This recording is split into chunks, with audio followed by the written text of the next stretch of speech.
গণহত্যার দায়ে শেখ হাসিনার বিরুদ্ধে অভিযোগ গ্রহণ, গুম হত্যার আরও 2 মামলায় এজাহার গ্রহণের নির্দেশ। সালমান এফ রহমান ও আনিসুল হককে আনা হয়েছে আদালতে, 10 দিনের রিমান্ড চাইবে পুলিশ। ছাত্র আন্দোলনে গণহত্যার বিচার হবে আন্তর্জাতিক অপরাধ ট্রাইব্যুনালে, তদন্ত জাতিসংঘের তত্ত্বাবধানে। মূল্যস্ফীতি নিয়ন্ত্রণে জরুরি পদক্ষেপ নেওয়া হচ্ছে, জানালেন অর্থ উপদেষ্টা। ব্যাংক খাত সংস্কারে গভর্নরের গুরুত্ব। রাজনীতির মাধ্যমে দেশের সব খাতে দুর্নীতি ছড়িয়েছে, বলছে সিপিডি। স্বৈরাচারের পুনরুত্থান রোধে ব্যবস্থা নেওয়ার তাগিদ।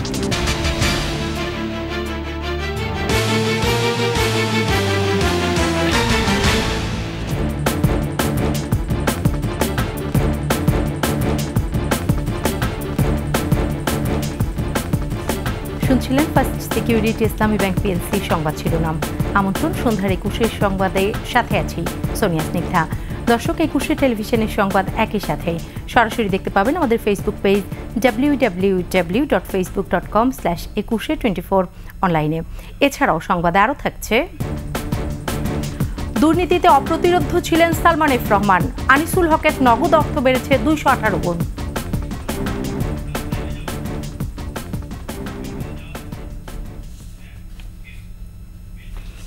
হত্যা মামলায় গ্রেফতার সালমান এফ রহমান ও আনিসুল হককে আনা হয়েছে সিএমএম আদালতে। সেখানে আছেন সহকর্মী আদিত্য মামুন। সরাসরি চলে যাচ্ছি তার কাছে।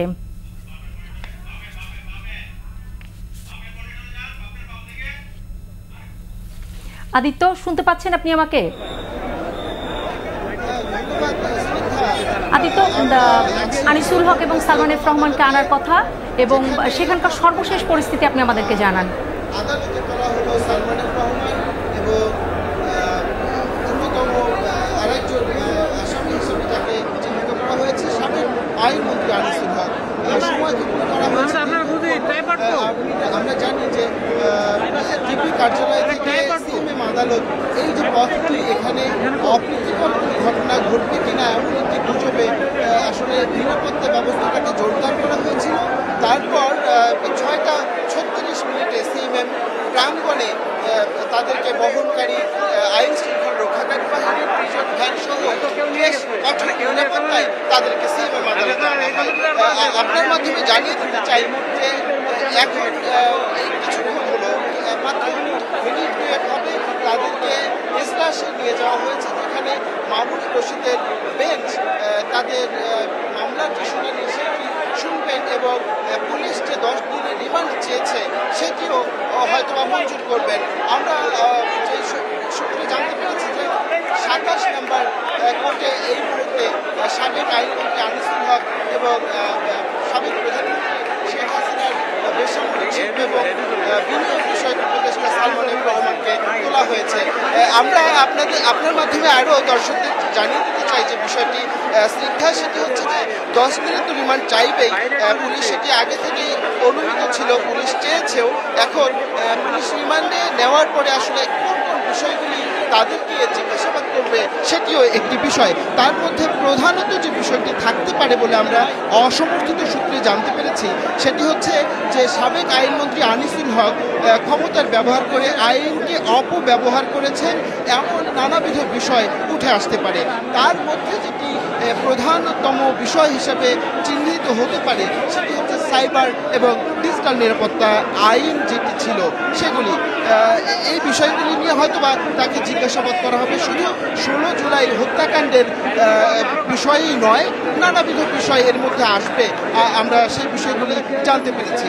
একই সঙ্গে সালমান এফ রহমান, যিনি সাবেক প্রধানমন্ত্রী বেসামরিক শিল্প এবং বিনিয়োগ উপদেষ্টা হিসাবে ক্ষমতার কেন্দ্রবিন্দুতে ছিলেন, তিনি নানান ভাবে বাংলাদেশের অর্থনীতিকে ধ্বংস করেছেন বলে যে অভিযোগটি পাওয়া যায়, একই সঙ্গে পুঁজি বাজারকে একেবারে দৃশ্য করেছেন, সেই বিষয়গুলি নিয়েও হয়তোবা তাকে জিজ্ঞাসাবাদ করা হতে পারে।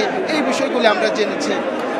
বাংলাদেশের শিল্পের অর্থনীতির নানাবিধ সূচকে যে অবনমন এবং রিজার্ভ ফান্ড থেকে শুরু করে এই যে অর্থনৈতিক বিষয়গুলি, সেগুলিকে সম্ভবত প্রাধান্য দেওয়া হতে পারে।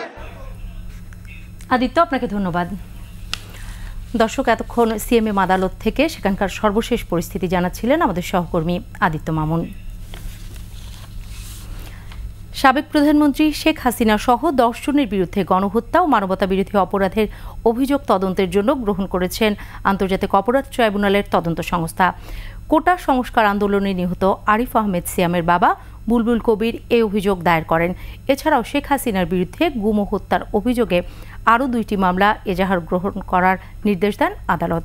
বিস্তারিত শাকির আরজুর রিপোর্টে। দেশে গত 15 জুলাই থেকে 5 আগস্ট পর্যন্ত গণহত্যা ও মানবতাবিরোধী অপরাধ ঘটেছে। বুধবার আন্দোলনে নিহত একজনের পিতা আন্তর্জাতিক অপরাধ তদন্ত সংস্থায় গণহত্যার অভিযোগ দায়ের করেন। এছাড়া এ সময় আহত হয়ে পরবর্তীতে বিভিন্ন তারিখে নিহতরা এই অভিযোগের আওতায় থাকবেন বলে জানান অভিযোগকারীর আইনজীবী। এবং সেই দরখাস্তে আন্তর্জাতিক অপরাধ ট্রাইব্যুনাল আইনের 3-2, 4-1 এবং 4-2 ধারায় কমান্ড রেসপন্সিবিলিটিতে সাবেক প্রধানমন্ত্রী শেখ হাসিনা, সাবেক মন্ত্রিপরিষদের কয়েকজন সদস্য যাদের বক্তব্য সমস্ত পত্রিকা এবং প্রিন্ট মিডিয়া এবং ইলেকট্রনিক মিডিয়াতে এসছে, যাদের ইনস্টিগেটিং বক্তব্যের কারণে পুলিশের অসাধু কিছু সদস্য, র্যাবের কিছু সদস্যরা রাস্তায় নির্মমভাবে আমাদের ছোট ছোট বাচ্চাদেরকে গুলি করে হত্যা করেছে। এটা গণহত্যা হয়েছে। এটা কোনো আইসোলেটেড ক্রাইম না যে এটা 302-তে একটা থানায় বা কোর্টে মামলা হবে। এটা হলো একটা সিস্টেম ক্রাইম। অপরাধের ধরনে বলা হয়েছে 1 থেকে 9 নম্বর আসামি নির্দেশে ও পরিকল্পনায় অন্যান্য আসামিরা দেশীয় এবং আগ্নেয়াস্ত্র দিয়ে নির্বিচারে গুলি করে গণহত্যা ও মানবতাবিরোধী অপরাধ সংগঠিত করে। গ্রহণ করেছেন জনাব আতাউর রহমান সাহেব, অ্যাসিস্ট্যান্ট এসপি। উনি এখন ওইখানে দায়িত্বে আছেন।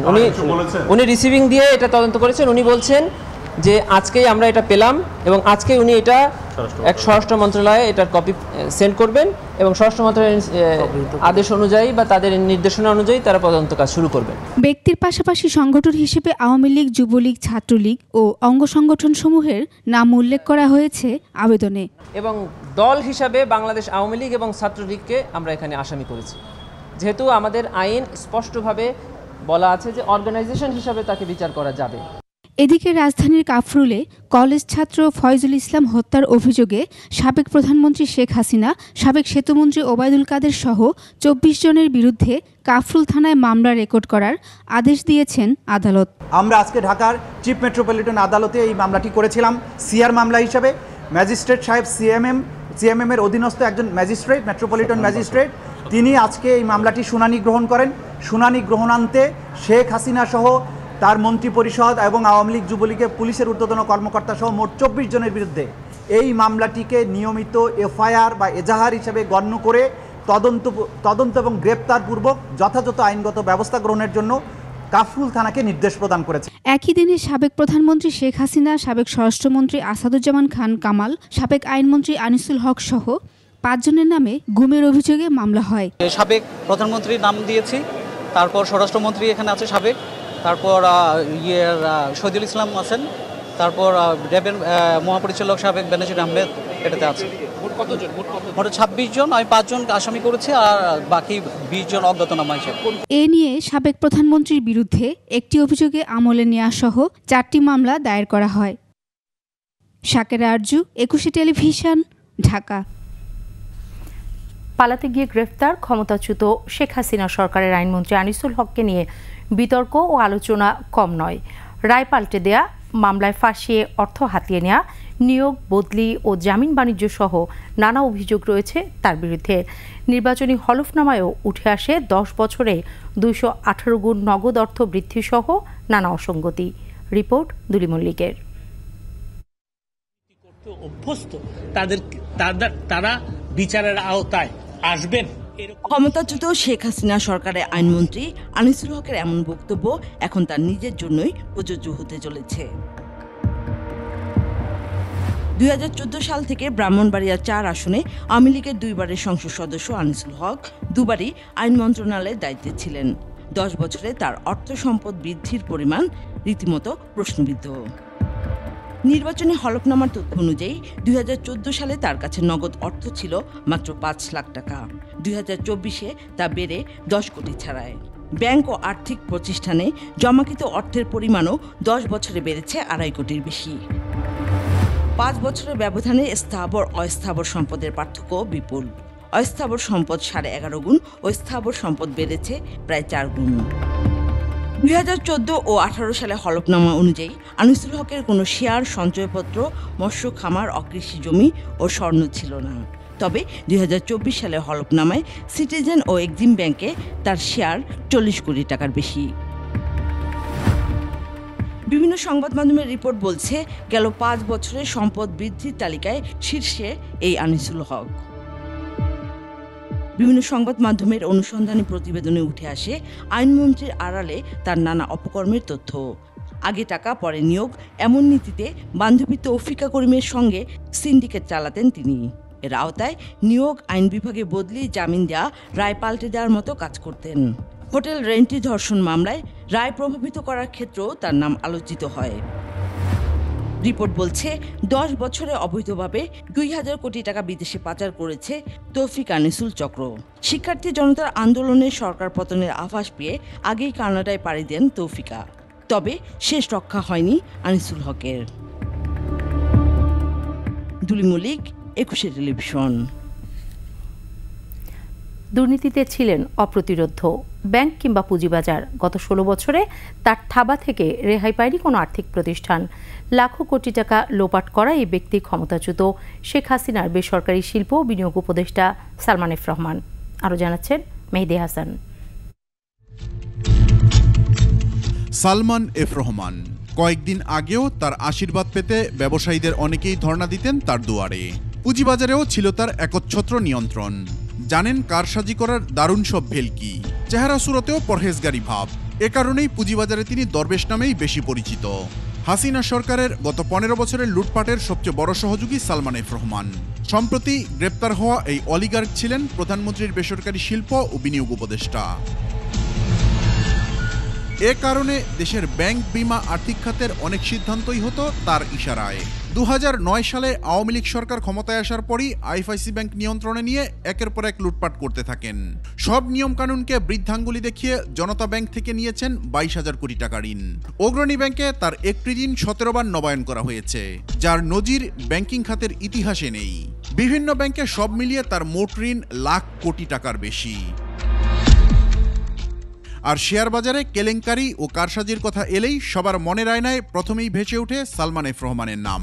1996 সালে পুঁজিবাজার কেলেঙ্কারির ঘটনায় তার নাম আসে সবার আগে। সেই সময়ের শাইনপুকুর সিরামিক্স, শাইনপুকুর হোল্ডিংস ও দোহা সিকিউরিটিজ কেলেঙ্কারি মামলার আসামি তিনি, যা এখনও চলমান। 2010 সালে পুঁজিবাজার কেলেঙ্কারি নিয়ে গঠিত ইব্রাহিম খালেদের তদন্ত প্রতিবেদনে উঠে আসে তার নাম। সালমান থেকে সতর্ক থাকার সুপারিশ করে তদন্ত কমিটি, কিন্তু ইব্রাহিম খালেদের ওই সুপারিশের তোয়াক্কা করেননি সালমান এফ রহমান। সরকারের শীর্ষ পর্যায় থেকেও বাড়ানো হয়েছে সালমানের ক্ষমতা। এক পর্যায়ে নিয়ন্ত্রক সংস্থা বিএসইসির চেয়ারম্যান নিয়োগ থেকে শুরু করে আইপিও ও বন্ডের অনুমোদন, বিভিন্ন আইনের পরিবর্তন সবই হয়েছে তার অদৃশ্য হাতের ইশারায়। সুকুক, আইএফআইসি আমার বন্ড এবং বেক্সিমকো জিরো কুপন বন্ড, এই 3 বন্ড দিয়ে দৃশ্যমানভাবে হাতিয়ে নিয়েছেন 6,600 কোটি টাকা। আর অদৃশ্যভাবে বাজার থেকে তার হাতিয়ে নেওয়া টাকার পরিমাণ অন্তত 30,000 কোটি টাকার কম নয় বলে জানিয়েছেন বাজার সংশ্লিষ্টরা। তিনি সবসময় একজন কন্ট্রোভার্সিয়াল ক্যারেক্টার।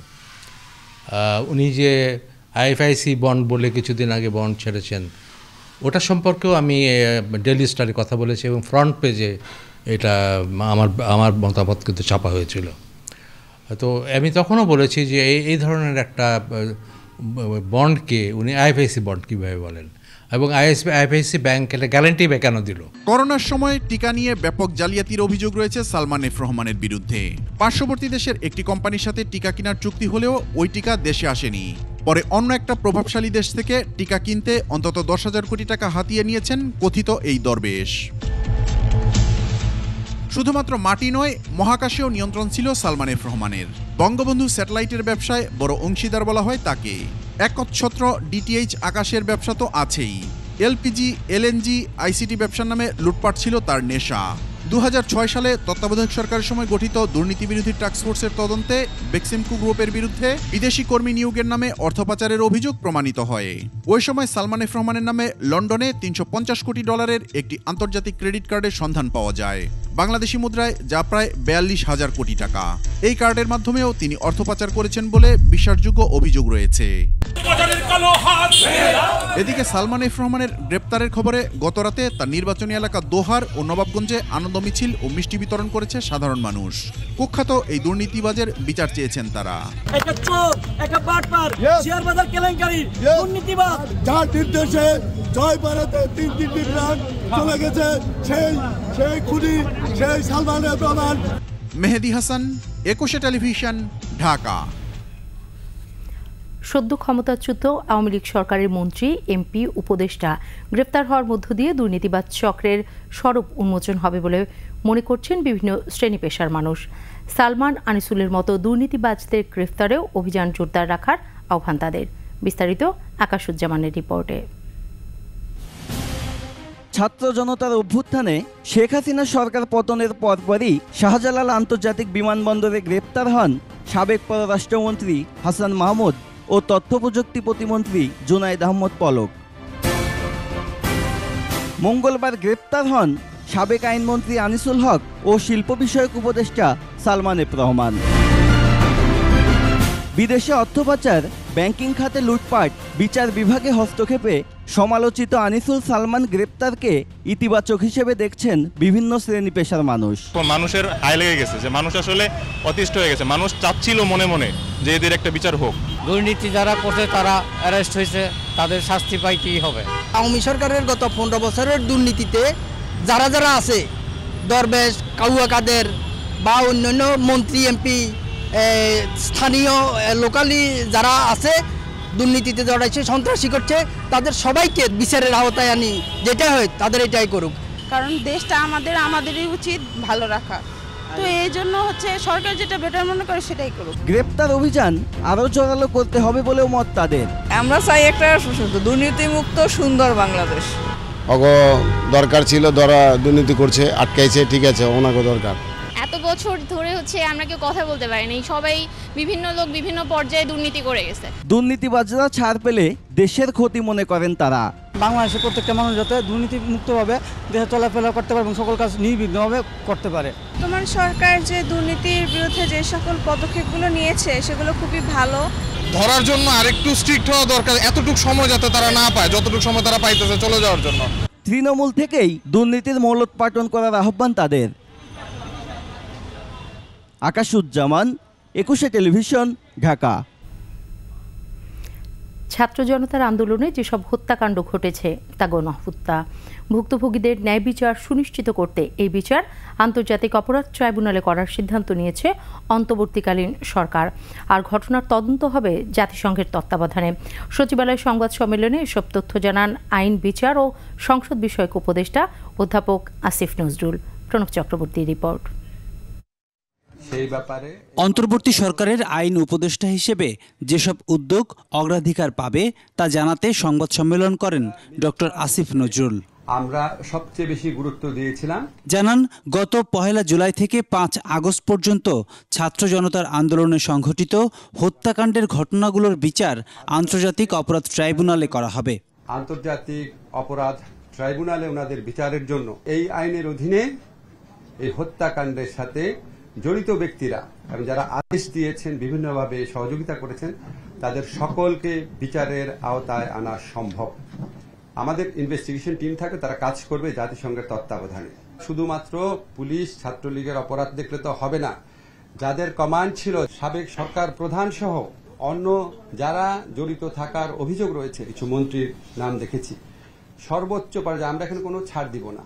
উপদেষ্টা জানান আন্দোলনের সময় ঢাকায় হওয়া মিথ্যা ও হয়রানিমূলক মামলা বৃহস্পতিবারের মধ্যে আর সারা দেশের মামলাগুলো 31 আগস্টের মধ্যে প্রত্যাহার হবে। ছাত্র জনতার এই গণ আন্দোলনে অংশগ্রহণ করা মানুষের বিরুদ্ধে যে মিথ্যা ষড়যন্ত্রমূলক মামলা হয়েছিল সেগুলি 31 আগস্টের মধ্যে আমরা আশা করছি প্রত্যাহার করা হবে। বৃহস্পতিবারের মধ্যে আশা করছি ঢাকা শহরের মামলাগুলো প্রত্যাহার করা হবে। 10 কর্মদিবসের মধ্যে বিচার বিভাগের কর্মকর্তাদের দেশে বিদেশে থাকা স্থাবর ও অস্থাবর সম্পদের হিসাব দাখিলেরও নির্দেশ দিয়েছেন আইন উপদেষ্টা।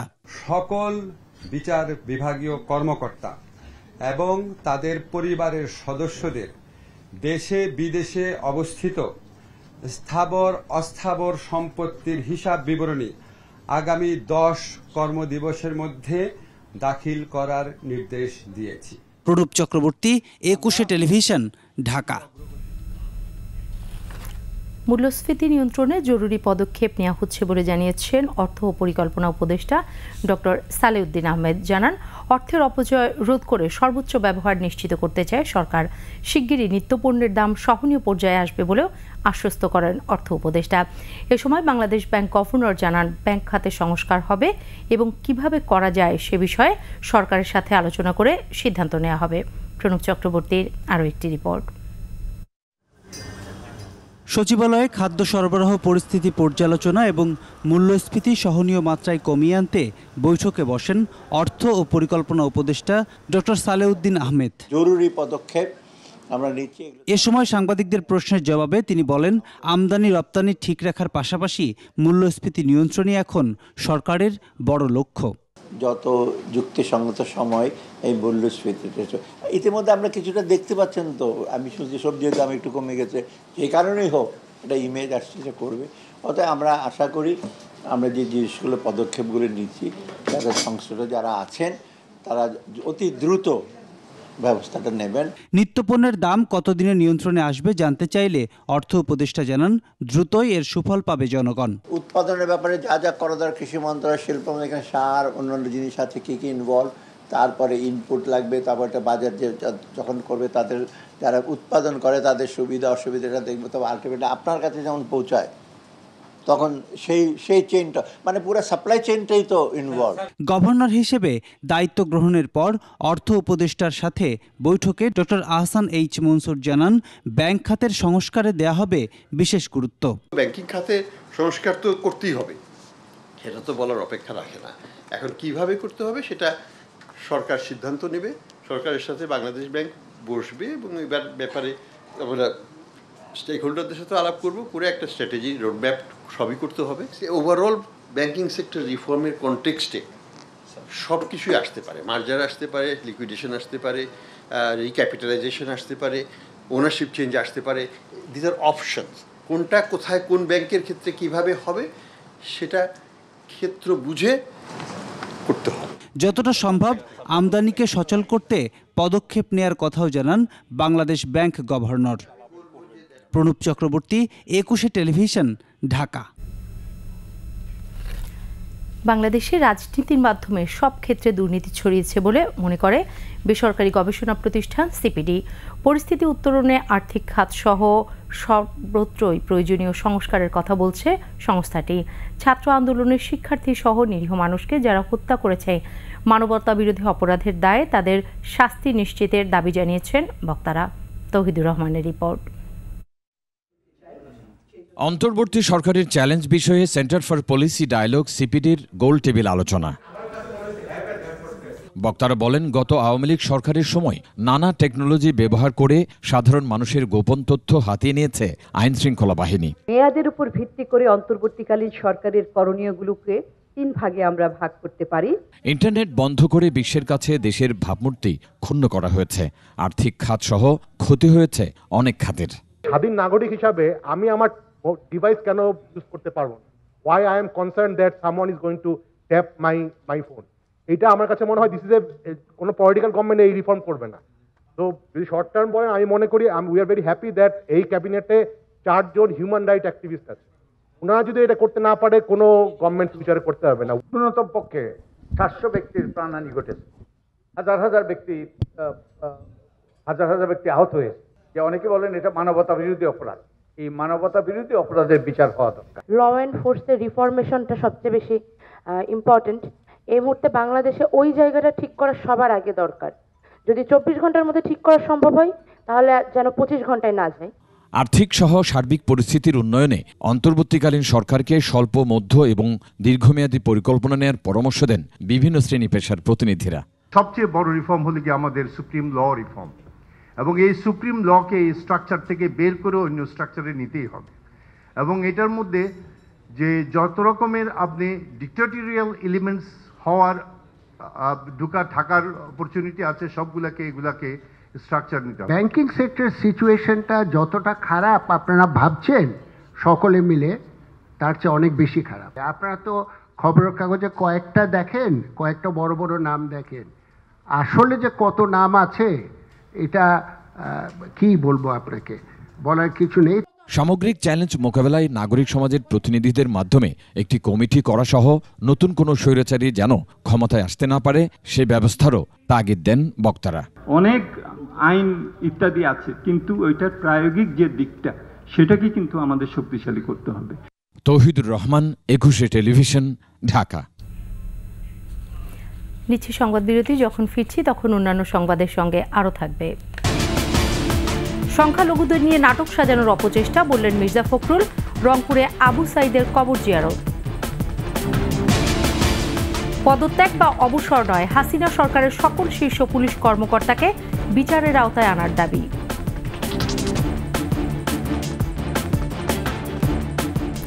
আবারও আমন্ত্রণ সন্ধ্যার 21 সংবাদে। দুর্নীতি, দুঃশাসন, গুম খুন আর দেশের টাকা পাচার করার কারণেই আওয়ামী লীগের পতন হয়েছে বলে মন্তব্য করেছেন বিএনপি মহাসচিব মির্জা ফখরুল ইসলাম আলমগীর। পতিত সরকারের একটি গোষ্ঠী সংখ্যালঘুদের উপর নির্যাতন ঘটনার নাটক সাজিয়ে প্রচার করছে বলেও অভিযোগ বিএনপি মহাসচিবের। অন্যদিকে মদতদাতা ও খুনের সাথে জড়িতদের দ্রুত বিচারের আওতায় নিয়ে আসার আহ্বান জানিয়েছেন বিএনপি নেতা রুহুল কবির রিজভী। প্রতিনিধিদের পাঠানো তথ্যচিত্রে মোহাম্মদ কবিরের রিপোর্ট। বুধবার দুপুরে রংপুর পীরগঞ্জ উপজেলার মদনখালী বামনপুর গ্রামের কোটা আন্দোলনে পুলিশের গুলিতে শহীদ আবু সাইদের কবর জিয়ারত করেন বিএনপির মহাসচিব মির্জা ফখরুল ইসলাম আলমগীর। এরপর শহীদ আবু সাইদের বাসায় গিয়ে বাবা মকবুল হোসেন ও মা মনোয়ারা বেগম সহ স্বজনদের সাথে দেখা করে সমবেদনা জানিয়ে আজীবন পরিবারের পাশে থাকার আশ্বাস দেন বিএনপির মহাসচিব। এরপর সাংবাদিকদের সাথে মতবিনিময় করে মির্জা ফখরুল বলেন, দুর্নীতি, দুঃশাসন, গুম খুন আর দেশের টাকা পাচার করার কারণেই আওয়ামী সরকারের পতন হয়েছে।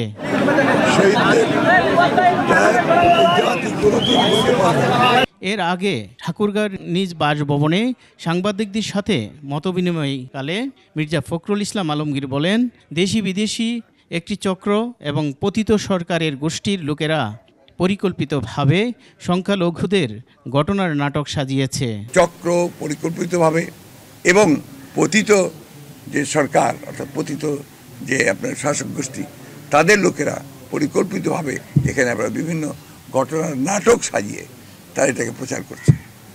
যেমন আপনার কয়েকদিন আগে এখানে বালিয়াডাঙ্গিতে আপনার মাইনরিটি চলে যাচ্ছে করে 300-400 লোককে তারা একখানে জড়ো করেছে। আমি খুব ভালো করে খোঁজ নিয়েছি প্রশাসনের কাছ থেকে, গোয়েন্দাদের কাছ থেকে, তারা পরিষ্কার বলছে যে ইট ওয়াজ এ স্টেজ ড্রামা। এদিকে রাজধানীতে সোহরাওয়ার্দী মেডিকেল কলেজ হাসপাতালে আন্দোলনে আহতদের দেখতে এসে মদতদাতা ও গুম খুনের সাথে জড়িতদের দ্রুত আইনের আওতায় নিয়ে আসার আহ্বান জানিয়েছেন বিএনপি নেতা রুহুল কবির রিজভী। কারা এটাকে ইনস্টিগেট করেছে, কারা প্ররোচিত করেছে এই মাসুম বাচ্চাদেরকে হত্যা করার জন্য, তাদেরকে অতি দ্রুত বিচারের কাঠগড়ায় দাঁড় করাতে হবে। স্বৈরাচার সরকার পতনের মধ্য দিয়ে মানুষ শান্তির নিঃশ্বাস নিচ্ছে বলে জানিয়েছেন বিএনপির নেতারা। মোহাম্মদ কবির, 21 টেলিভিশন, ঢাকা। গুম খুন ও গণহত্যার দায়ে শেখ হাসিনাকে বিচারের আওতায় নিয়ে আসার আহ্বান জানিয়েছে জাতীয়তাবাদী যুবদল। বিদায়ী সরকার দেশকে মৃত্যু উপত্যকায় পরিণত করেছে বলেও মন্তব্য করেন সংগঠনের নেতারা। হেফাজতের সমাবেশে গণহত্যা, বিডিআর বিদ্রোহের নামে সেনা কর্মকর্তাদের হত্যা সহ বিগত সরকার যেসব অপকর্ম করেছে তার সুষ্ঠু তদন্তপূর্বক বিচারের দাবি জানান যুবদল নেতারা। মোহাম্মদ কবিরের রিপোর্ট। দেশব্যাপী গুম খুন ও গণহত্যার অভিযোগে শেখ হাসিনার ফাঁসির দাবিতে রাজধানীর মালিবাগে বিক্ষোভ মিছিল করেছে জাতীয়তাবাদী যুবদল। মিছিলের আগে সংক্ষিপ্ত বক্তব্যে যুবদল নেতারা বলেন, ক্ষমতাকে চিরস্থায়ী করতে আইন শৃঙ্খলা রক্ষাকারী বাহিনীকে জনগণের মুখোমুখি করেছিল আওয়ামী সরকার। স্বাধীনতার পর বাংলাদেশের মানুষের জীবনকে নিরাপত্তার চাদরে ঢেকে দেওয়ার জন্য কিন্তু সেই পুলিশ র্যাবকে শেখ হাসিনা সরকার এমনভাবে ব্যবহার করেছে, পুলিশ র্যাব মানুষের জীবনে এক আতঙ্কের নাম হয়ে গিয়েছিল। দেশ ছেড়ে পালিয়ে যাওয়া স্বৈরাচারী শেখ হাসিনাকে পিলখানা, হেফাজত ইসলামের সমাবেশ ও দেশে ছাত্র জনতার আন্দোলনে গণহত্যা চালানোর অপরাধে দেশে ফিরিয়ে এনে বিচার দাবি করেন যুবদল সভাপতি আব্দুল মুনাইম মুন্না। বাংলাদেশের সবচেয়ে মেধাবী চৌকস সেনা অফিসারদের এই আওয়ামী সরকার হত্যা করেছে বিডিআর পিলখানায়। সাংবাদিক সাগর রুনিকে অত্যন্ত নির্মমভাবে হত্যা করেছে। ইলিয়াস আলী সহ অসংখ্য নেতা কর্মীকে খুন করেছে। হেফাজতের শাপলা চত্বরে অসংখ্য আলেমকে হত্যা করেছে। প্রত্যেকটি হত্যার বিচার আমরা দাবি করছি। যেই সমস্ত আওয়ামী মন্ত্রী এবং প্রধানমন্ত্রী, অবৈধ প্রধানমন্ত্রী এই হত্যাকাণ্ডে জড়িত, তাদের প্রত্যেককে আইনের আওতায় এনে তাদেরকে বিচার নিশ্চিত করতে হবে। আমরা তাদের ফাঁসির দাবি চাই। দেশনেত্রী বেগম খালেদা জিয়া দেশকে ভালোবাসেন বলেই দেশ ও দেশের মানুষকে বিপদে রেখে কখনো পালিয়ে যাননি। রাজনীতির মাঠ থেকে তো আমাদের নেত্রী কখনোই পালিয়ে যায় নাই। মোহাম্মদ কবির, 21 টেলিভিশন, ঢাকা। দখলদারি ও নৈরাজ্যের বিরুদ্ধে দেশবাসীকে সজাগ থাকার আহ্বান জানিয়েছেন গণ অধিকার পরিষদের সভাপতি নুরুল হক নূর। সচিবালয়ে স্বরাষ্ট্র মন্ত্রক উপদেষ্টার কাছে কয়েক দফা প্রস্তাবনা দিয়ে সাংবাদিকদের এসব কথা বলেন ভিপি নূর। আপনারা যদি কারো উস্কানিতে রাস্তায় নেমে কোনো ধরনের নৈরাজ্য এবং বিশৃঙ্খলা করেন, শেখ হাসিনা তো পালাতে পারছে, আপনারা কিন্তু পালাতে পারবেন না। একদিকে আইন শৃঙ্খলা বাহিনী, একদিকে সেনাবাহিনী, একদিকে আমরা জনগণ, বিপ্লবী ছাত্র জনতা। কাজেই কোনো ধরনের নৈরাজ্য করার দুঃসাহস আপনারা দেখাবেন না। আমরা চাই যারা আছেন ক্ষমা চেয়ে আপনারা ভালো হয়ে যান, শান্তিপূর্ণভাবে দেশে থাকেন। শেখ হাসিনাকে অতি দ্রুত দেশে এনে বিশেষ ট্রাইব্যুনাল গঠন করে বিচার করা সহ 7 দফা দাবি জানালেন কোটা আন্দোলনে নিহতদের পরিবারের সদস্যরা। কেন্দ্রীয় শহীদ মিনারে শহীদ পরিবার ও নিপীড়িত ছাত্র জনতার ব্যানারে আয়োজিত মানববন্ধনে এই দাবি জানানো হয়। এ সময় আন্দোলনে নিহত এবং আহতদের আইনি সহায়তার জন্য ভুক্তভোগীদের তালিকাভুক্ত করে হিউম্যান রাইটস সাপোর্ট সোসাইটি। বিস্তারিত জানাচ্ছেন পার্থসারথী। বৈষম্য বিরোধী আন্দোলনে গণহত্যায় জড়িত স্বৈরাচার ও তার দোসরদের অবিলম্বে বিচারের দাবিতে বুধবার কেন্দ্রীয় শহীদ মিনারে জড়ো হন 50টিরও অধিক পরিবারের সদস্যরা। ব্যানার ও ফেস্টুনে নিহত স্বজনের গুলিবিদ্ধ হওয়ার ছবি প্রদর্শন করেন তারা। কথা বলতে গিয়ে অনেকেই ভেঙে পড়েন কান্নায়। এই গণ অভ্যুত্থানে নিহতদের শহীদের মর্যাদা দেওয়ার দাবি তুলে পরিবারের সদস্যরা বলেন, আহত অবস্থায় যারা চিকিৎসাধীন তাদের চিকিৎসার ব্যয়ভার সরকারকে বহন করতে হবে। 5ই আগস্টের পর থেকে আমি একজন গর্বিত বাবা। আমার অনেক বাবারা রক্ত দিয়েছে, এই দেশের মাটিতে রক্ত দিয়েছে। আমার বাবা শহীদ হয়েছে। আমার ভাইয়ের হাতে তো কোনো অস্ত্র ছিল না। আমার ভাই স্বাধীন বাংলার পতাকা উড়াচ্ছিল। স্বাধীন বাংলার পতাকা উড়ানোর সময় আমার ভাইয়ের মাথায় গুলি করা হয়েছে। আপনাদের কাছে আমার প্রশ্ন, স্বাধীন দেশের আকাশে স্বাধীন বাংলার পতাকা উড়ানোর সময় কেন আমার ভাইয়ের মাথায় গুলি করা হলো? আমি আমার ছেলের সম্মান প্রার্থনা করছি এবং সবাইকে বলছি রাষ্ট্রীয় সম্মান দেওয়ার জন্য। আমার ছেলেরা যারা জীবন দিয়েছে, শুধু আমার ছেলে নয়, অনেকের ছেলে জীবন দিয়েছে, কেউ যেন বিফলে না যায়। আমার ট্যাক্সের টাকায়, আমার খাজনার টাকায় যে প্রশাসন চলে, সেই প্রশাসনের গাড়ির চাপায়, আমার কেনা গাড়ির চাপায় কিভাবে আমার ভাইয়ের হত্যা করা হয়, আমরা এর বিচার চাই। যে কিনা আমাদের পরিবারের সম্বল, পুরো পরিবারের কর্মী ছিল, সে আজকে এই দুনিয়ায় নেই। সবাই আমার এই শহীদ ভাইয়ের জন্য দোয়া করবেন। আর আমি চাই আমার ভাইয়ের রাষ্ট্রীয়ভাবে মর্যাদা দেওয়া হোক। এ সময় মানবাধিকার কর্মী নূর খান লিটন বলেন, জাতিসংঘের অধীনে গণহত্যার তদন্ত রিপোর্ট প্রকাশ ও জড়িতদের দ্রুত শাস্তির আওতায় আনতে হবে। আমাদের সচেতন হতে হবে, সতর্ক থাকতে হবে, দেশকে পাহারা দিতে হবে, নিজেকে রক্ষা করতে হবে। স্বৈরাচারের সমস্ত ষড়যন্ত্র ছিন্ন ভিন্ন করে আমাদের দেশটাকে মুক্ত রাখতে হবে, মানুষদের মুক্ত রাখতে হবে। শহীদ মিনার থেকে বক্তারা ইন্টারপোলের মাধ্যমে সাবেক প্রধানমন্ত্রী শেখ হাসিনাকে দেশে ফিরিয়ে এনে দ্রুত শাস্তির ব্যবস্থা করার জোর দাবি জানান। পার্থসারথী, 21 টেলিভিশন, ঢাকা। অবৈধভাবে বিএনপির প্রধান রাজনৈতিক কার্যালয়ে অস্ত্র ও বিস্ফোরক দ্রব্য রাখা অফিস ভাঙচুর, লুটপাট ও ডাকাতি করার অভিযোগে সাবেক পুলিশ প্রধান চৌধুরী আবদুল্লাহ আল মামুন, ডিএমপির অতিরিক্ত কমিশনার ও গোয়েন্দা প্রধান হারুনুর রশিদ সহ ১৫ পুলিশ কর্মকর্তার বিরুদ্ধে রাজধানীর পল্টন থানায় 2টি মামলার আবেদন করেছে বিএনপি। বুধবার দুপুরে বিএনপির কেন্দ্রীয় কার্যালয়ের মামলা ও তথ্য সংরক্ষণ কর্মকর্তা সালাউদ্দিন খান বাদী হয়ে এই মামলার আবেদন করেন। পরে মামলার বাদী গণমাধ্যমকে বলেন, 2024 সালের 16 জুলাই অবৈধভাবে অস্ত্র ও বিস্ফোরক দ্রব্য রাখা, অফিস লুট করা এবং 2022 সালে বিএনপি কার্যালয়ে জোর করে প্রবেশ করে ডিবি হারুনের নেতৃত্বে ভাঙচুর, লুটপাট, ডাকাতি করার অভিযোগে 2টি মামলার আবেদন করা হয়েছে। ওই দিন কার্যালয় থেকে 47.5 লাখ নগদ টাকা লুট করে নিয়ে যায় হারুনের নেতৃত্বে পুলিশ সদস্যরা এবং 3.5 লাখ টাকার মালামাল নষ্টের অভিযোগ করা হয়েছে মামলায়। প্রথম আলোর বিশেষ প্রতিনিধি রোজিনা ইসলামের বিরুদ্ধে থাকা মামলা প্রত্যাহার করা হবে। সচিবালয়ের সংবাদ সম্মেলনে অন্তর্বর্তী সরকারের আইন উপদেষ্টা অধ্যাপক আসিফ নজরুল জানান, সাংবাদিক রোজিনা ইসলাম সহ এমন আরও অনেকের বিরুদ্ধে থাকা হয়রানিমূলক মামলা প্রত্যাহার করা হবে। 2021 সালের 17 মে পেশাগত দায়িত্ব পালনের সময় সাংবাদিক রোজিনা ইসলামকে সচিবালয়ের স্বাস্থ্য মন্ত্রণালয়ের একটি কক্ষে প্রায় 6 ঘন্টা আটকে রেখে হেনস্থা ও নির্যাতন করা হয়। পরে শাহবাগ থানা পুলিশের কাছে তাকে হস্তান্তর করা হয়। সে সময় রোজিনা ইসলামের বিরুদ্ধে অফিসিয়াল সিক্রেসি অ্যাক্ট ও দণ্ডবিধির 2টি ধারায় মামলা করা হয়।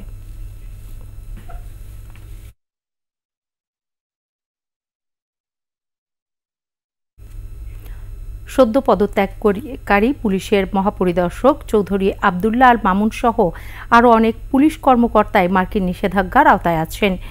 এদের অনেকেই অন্তর্বর্তী সরকারের বাধ্যতামূলক অবসরে পাঠিয়েছে। পদত্যাগ বা বাধ্যতামূলক অবসর নয়, ন্যায় বিচার প্রতিষ্ঠায় জুলুমবাজ কর্মকর্তাদের বিচারের আওতায় আনার দাবি বিভিন্ন শ্রেণী পেশার মানুষের। আশরাফ শুভর রিপোর্ট। ঠিক আছে, গাড়িতে হচ্ছে তো কান্না উঠতো যে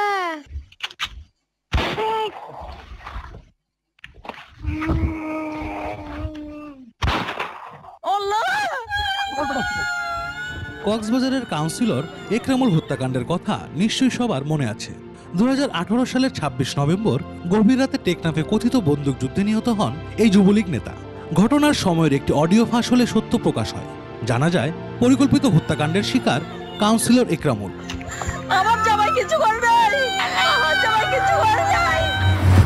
এমন সব মানবাধিকার লঙ্ঘনের অপরাধে যুক্ত পুলিশ র্যাব কর্মকর্তাদের বিরুদ্ধে নিষেধাজ্ঞা দেয় যুক্তরাষ্ট্র। এদের মধ্যে সদ্য পদত্যাগকারী পুলিশের মহাপরিচালক চৌধুরী আবদুল্লাহ আল মামুনও আছেন। পুলিশের আরেক সাবেক আইজিপি বেনজির আহমেদও আছেন নিষেধাজ্ঞার তালিকায়। ছাত্র জনতার অভ্যুত্থানে ক্ষমতাচ্যুত শেখ হাসিনা সরকারের হয়ে আরও যারা দলমত নির্বিশেষে নির্যাতন চালাতেন তাদের মধ্যে অন্যতম সাবেক এসবি প্রধান মনিরুল ইসলাম ও ঢাকা মহানগর পুলিশের সাবেক কমিশনার হাবিবুর রহমান। মঙ্গলবার বাধ্যতামূলক অবসরে পাঠানো হয় তাদের। তবে বাধ্যতামূলক অবসর বা পদত্যাগ নয়, বিভিন্ন শ্রেণী পেশার মানুষ চান এই কর্মকর্তাদের যেন বিচারের মুখোমুখি করা হয়। যে শুধুমাত্র পুলিশের এই কর্মকর্তাদেরকে সুন্দরভাবে অবসরে জোর করে পাঠিয়েই তাদেরকে ক্ষান্ত করে দিলে হবে না। আমরা সেই সকল পুলিশ কর্মকর্তাদের সঠিক বিচারের দাবি জানছি। সাবেক আইজিপি বেনজির আহমেদের মতো শেখ হাসিনা সরকারের পৃষ্ঠপোষকতায় হারুনুর রশিদ, নুরুল ইসলাম, আসাদুজ্জামান মিয়া সহ আরও যারা অঢেল সম্পদের মালিক হয়েছেন তারাও যেখানেই থাকুক না কেন খুঁজে বের করার দাবি তাদের। পুলিশ বাহিনীদের দ্বারা সরকার যেরকম হত্যাযজ্ঞ চালায় এর আমরা কঠোর বিচার চাই। অব্যাহতি কোনো একটা সলিউশন নয়। লোভী পুলিশ র্যাব কর্মকর্তাদের আইনের আওতায় না নেওয়া গেলে সাধারণ মানুষের আস্থা অর্জন সম্ভব হবে না বলে মনে করেন বিভিন্ন শ্রেণী পেশার মানুষ। আশরাফ শুভ, 21 টেলিভিশন, ঢাকা। নিচ্ছি সংবাদ বিরতি। যখন ফিরছি তখন অন্যান্য খবরের সঙ্গে আরও থাকবে।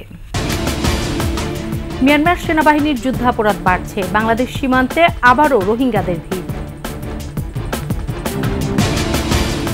শুক্রবার নেপাল যাচ্ছে অনূর্ধ্ব 20 ফুটবল দল, প্রথমবারের মতো সাফ শিরোপা জয়ের আশা। শেষ করছি সন্ধ্যার 21 সংবাদ। যাবার আগে ফার্স্ট সিকিউরিটি ইসলামী ব্যাংক পিএলসি সংবাদ শিরোনামগুলো আরও একবার। গণহত্যার দায়ে শেখ হাসিনার বিরুদ্ধে অভিযোগ গ্রহণ, গুম আর হত্যার আরও 2 মামলায় এজাহার গ্রহণের নির্দেশ। হত্যা মামলায় গ্রেফতার সালমান এফ রহমান ও আনিসুল হক 10 দিনের রিমান্ডে। ছাত্র আন্দোলনে গণহত্যার বিচার হবে আন্তর্জাতিক অপরাধ ট্রাইব্যুনালে, তদন্ত জাতিসংঘের তত্ত্বাবধানে। মূল্যস্ফীতি নিয়ন্ত্রণে জরুরি পদক্ষেপ নেওয়া হচ্ছে, জানালেন অর্থ উপদেষ্টা। ব্যাংক খাত সংস্কারে গভর্নরের গুরুত্ব। রাজনীতির মাধ্যমে দেশের সব খাতে দুর্নীতি ছড়িয়েছে, বলছে সিপিডি।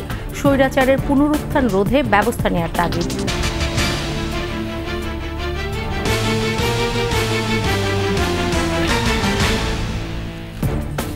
সর্বশেষ সংবাদ জানতে ডায়াল করুন 2021 নম্বরে, আর ভিজিট করুন ekushe-tv.com ওয়েবসাইটে।